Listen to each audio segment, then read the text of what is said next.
महाराष्ट्रात कायद्याचं राज्य आहे का असा प्रश्न पडला तर वावगं वाटू नये. अजितदादा पवार यांना न्याय मिळाला पाहिजे या मागणीसाठी आमदार रोहित पवार, युगेंद्र पवार यांच्यासह राज्यातील तरुणांनी बारामती पोलीस ठाण्यात मोठी गर्दी केली. मात्र VCR कंपनी विरोधात FIR घेतला गेला नाही. FIR न घेण्याबाबत पोलिसांवर कोणत्या मोठ्या नेत्याचा दबाव आहे का? असेल तर राज्यात कायद्याचं राज्य आहे का? असे अनेक प्रश्न लोकांना पडले. बारामती पोलीस स्टेशन आवारात आज राज्यातील तरुणांनी मोठी गर्दी केली होती. जुन्नरचे कार्यकर्तेही मोठ्या संख्येने उपस्थित होते. सूरज वाजगे आणि त्यांचे सहकारी मोठ्या संख्येने त्या ठिकाणी उपस्थित होते. FIR घ्या अशी मागणी कार्यकर्ते करीत होते, मात्र पोलिसांनी दखल घेतली नाही. एक एक घ्या ना.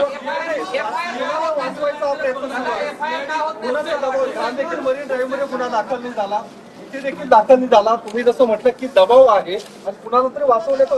VSR कंपनी जी आहे त्याचे जे मालक आहेत ते अनेक सत्तेत असणाऱ्या मोठ्या नेत्यांच्या जवळचे आहेत. रोहित सिंग हा जो डायरेक्टर आहे त्याच्या लग्नासाठी महाराष्ट्रातून फार मोठा नेता लग्नाला गेला होता. आंध्र प्रदेशचे मुख्यमंत्री सुद्धा त्याच्या लग्नाला तिथं गेले होते. आंध्र प्रदेशच्या मुख्यमंत्र्यांची एक कुठली ती व्यक्तिगत फायनान्सची कंपनी NBFC, त्या कंपनीने VSR ला तिथं निधी दिला. मध्य प्रदेशची एक वेगळी कंपनी आहे, त्यांनी सुद्धा VSR ला मदत केली आहे. महाराष्ट्रातले अनेक लोक संलग्न आहेत.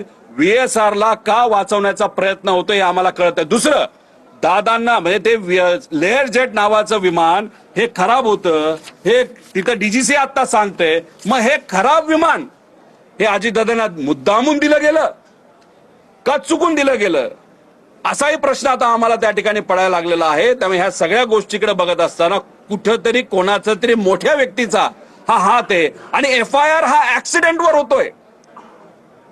FIR ऍक्सिडेंटवर होतोय. आमचं मत आहे ऍक्सिडेंटवर करा, FIR नाही, इन्व्हेस्टिगेशन. FIR तर झालाच नाही, इन्व्हेस्टिगेशन ऍक्सिडेंटवर होतोय. आमचं मत आहे ऍक्सिडेंटवर पण करा आणि घातपातावर म्हणजे क्रिमिनल अँगल आहे का हे सुद्धा तिथं बघा. पण हे यांच्याकडनं पोलीस प्रशासनाकडनं मान्य केलं जात नाही म्हणून FIR होत नाही. म्हणजे कोणा ना कोणातरी मोठ्या व्यक्तीचा या मागे हात आहे असं आपल्याला म्हणावं लागेल.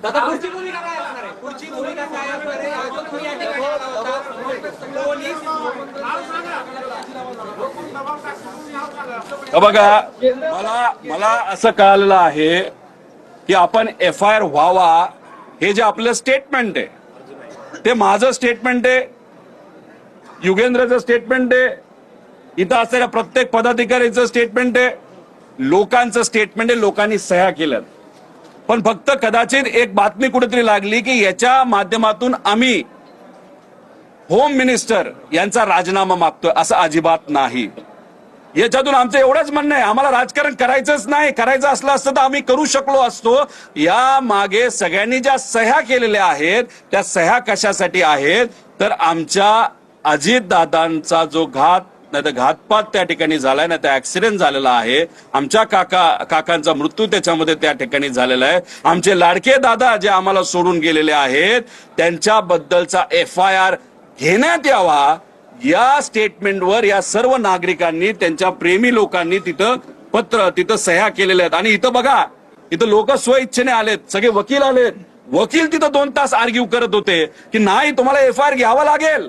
अहो, आम्ही 4 पुस्तकं तिथं वाचलीत आज 2 तासामध्ये, तरी सुद्धा पोलीस काय आमचं FIR घेत नाही. हा कुठेतरी दुर्दैवाने महाराष्ट्राच्या मोठ्या नेत्यावर, अजितदादांवर अन्याय त्या ठिकाणी आहे.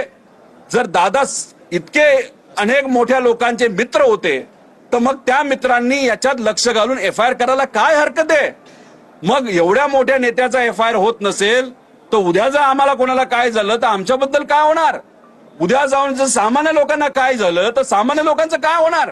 अहो, काल एका पुण्यातल्या ठिकाणी एका गावामध्ये कबूतर चोरीला गेली. 160 उरळी कांचनला 160 कबूतर चोरीला गेले.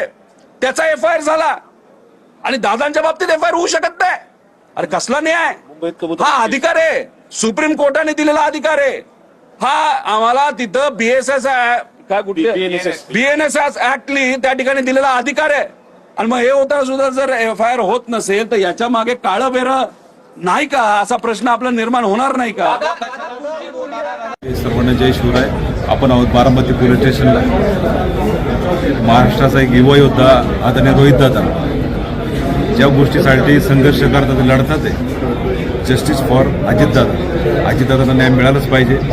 खरं तर या भावनेने जे प्रत्येक सामान्य नागरिकाच्या मनात जो पडलेला जो प्रश्न आहे, ज्या भावना आहे ते घेऊन खरं तर रोहितदादा लढतात आहे. आणि खरं तर महाराष्ट्रातील अंतिम सत्य काय होतं तर ते म्हणजे अजितदादा होते.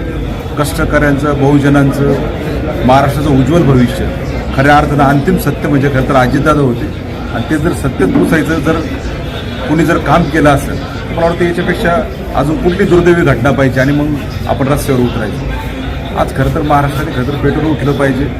रोहितदादांसारखा एक युवा योद्धा या ठिकाणी संघर्ष करतो. आज खरं तर या सत्तेच्या लढाईत आम्ही सगळे आपण जुन्नर तालुक्यातील अनेक युवक कार्यकर्ते या ठिकाणी उपस्थित आहेत आणि सत्तेच्या लढाईत खरं तर आदरणीय दादांना न्याय मिळाला पाहिजे. आज खरं तर लाखाचा पोशिंदा जगला पाहिजे हे लहानपणापासून आम्ही ऐकत आलो. पण ज्यांनी खरं तर अजितदादा म्हणजे करोडोचा पोशिंदा आहे. अनेक करोडो लोकांना त्यांनी न्याय देण्याचा प्रयत्न केला आहे आणि आज जर त्यांच्यासाठी जर न्याय मागण्याची जर वेळ येत असेल याच्यापेक्षा कुठलं दुर्दैव असू ही फार मोठी शोकांतिक आहे. खरं तर या भावनेचा आज कोण कुठल्या पक्षाचा आहे, कोण कुठल्या भूमिकेचा याच्यापेक्षा महाराष्ट्रातील प्रत्येक सामान्य नागरिकाचं या ठिकाणी मनातील भावना जी आहे खरं तर ही प्रशासनाने आणि शासनाने ओळखून त्या ठिकाणी जो योग्य तो तपास करून जे खरोखर त्या घटनेत सामील आहेत अशांवर कारवाई केली पाहिजे. आणि खरं तर अजितदादांसारख्या लोकनेत्याला, महाराष्ट्राच्या दादाला त्या ठिकाणी न्याय मिळाला पाहिजे ही आमच्यासारख्या सामान्य कार्यकर्त्यांची भावना आहे. म्हणून आम्ही या ठिकाणी बारामती पोलीस स्टेशनमध्ये सगळेजण दाखल आहोत. धन्यवाद.